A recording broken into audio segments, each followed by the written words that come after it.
Hey, this is Jim Robbins, and today I thought we'd go into the idea of identity, and particularly the loss of identity. What does a person experience or even look like who has lost their sense of identity? What are some of the signs of that? And by identity, I mean two things: a sense of who you are and why you are. And for the Christian, that has to go beyond the sort of the straightforward, I'm here to serve Christ. I'm here to give my life to Christ. Well, yes, we who follow Jesus all are.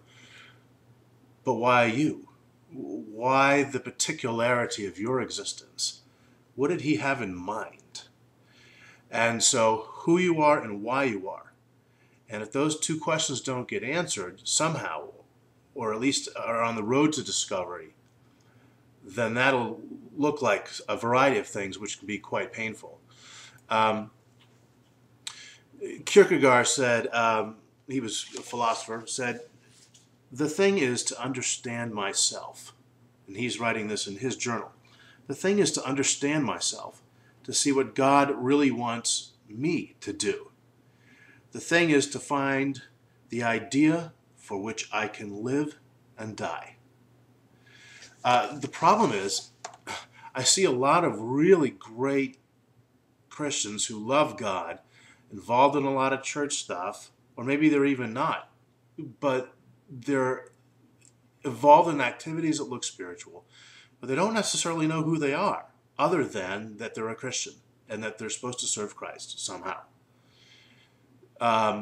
And that's just something I keep seeing over and over again. Christians that, yep, I guess I'm supposed to do these certain things, supposed to be involved in these certain activities, whatever a Christian is supposed to look like to them. But the particularity of their own heart has yet been discovered. They haven't been able to answer the who and the why, at least in a sense that they shimmer. At least in a sense that it's obvious to those around them, wow, that guy knows who he is, or that woman knows who she is. So if that's what we're after, what is a loss of identity? Well, the opposite of identity is bondage, is a lack of freedom. So what does that look like? Well, it looks like confusion.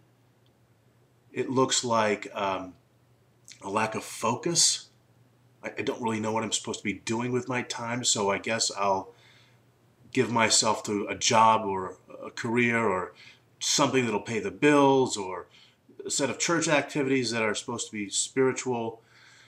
It's going to look like a bondage to false desires and false assumptions.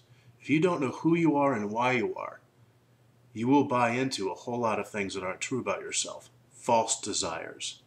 In other words, the desires of the flesh or the old self, however you want to say that. There are desires of the new self. That's what we need to get at, the new heart that God's given us. But if you don't know who you are and why you are, you'll give yourself to false assumptions. You'll buy into things that are simply not true about yourself. You'll settle for other people's scripts for you.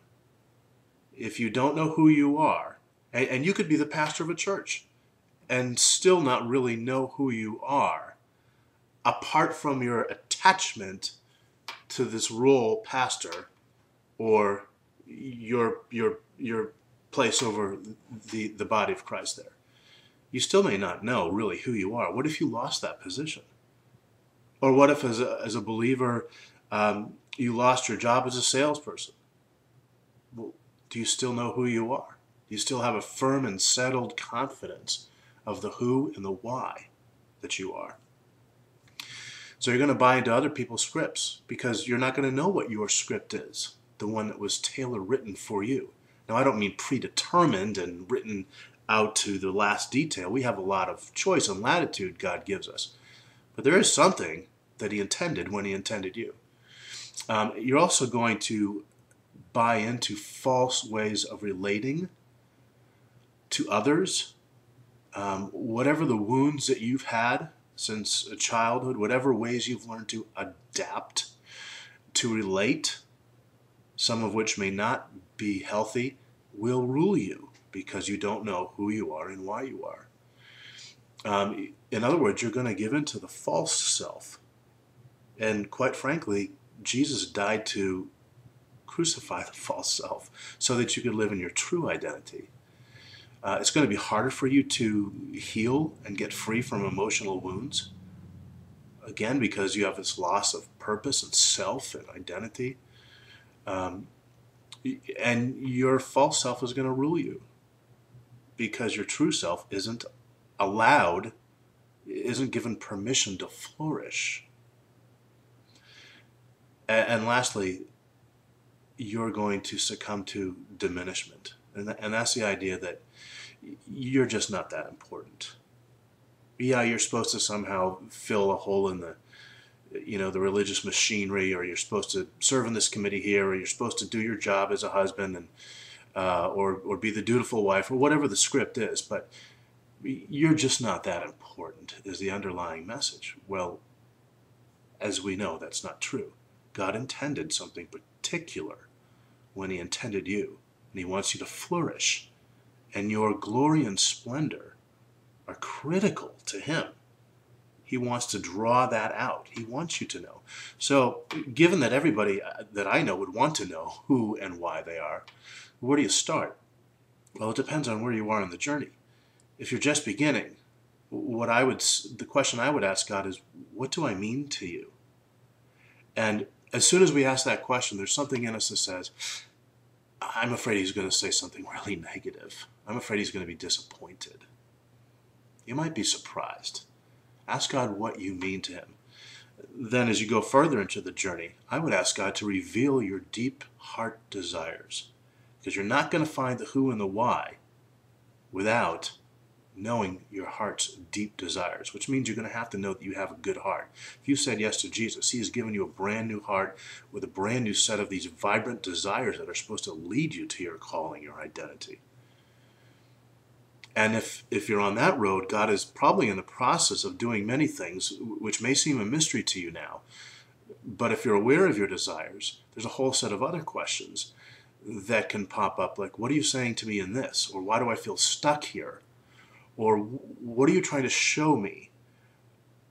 There are a whole bunch of different questions you can ask at that point when you are aware of your desires. But don't settle for other scripts. Don't settle for, I just can't find what I'm here to do. I'm just going to go back to religious duty, or sort of this nondescript life where you kind of live in the moment but have lost any sense of focus and directive purpose. I mean, Jesus was a man of intense purpose, but somehow he was able to live his life in freedom because he felt validated before God. You're my son. I'm well pleased in you. But beyond that, he also knew what he came for. He had a clear sense. In fact, when he first steps into the crowd, just to stand up to announce his arrival and state the why of his existence, why he's come. Said, I've come to give sight to the blind, freedom for the oppressed, set the captive free. Okay, he knew exactly what he was here for. And why would it be any less with us, who are his little incarnations? Okay, I hope that's helpful. More next time. Thanks.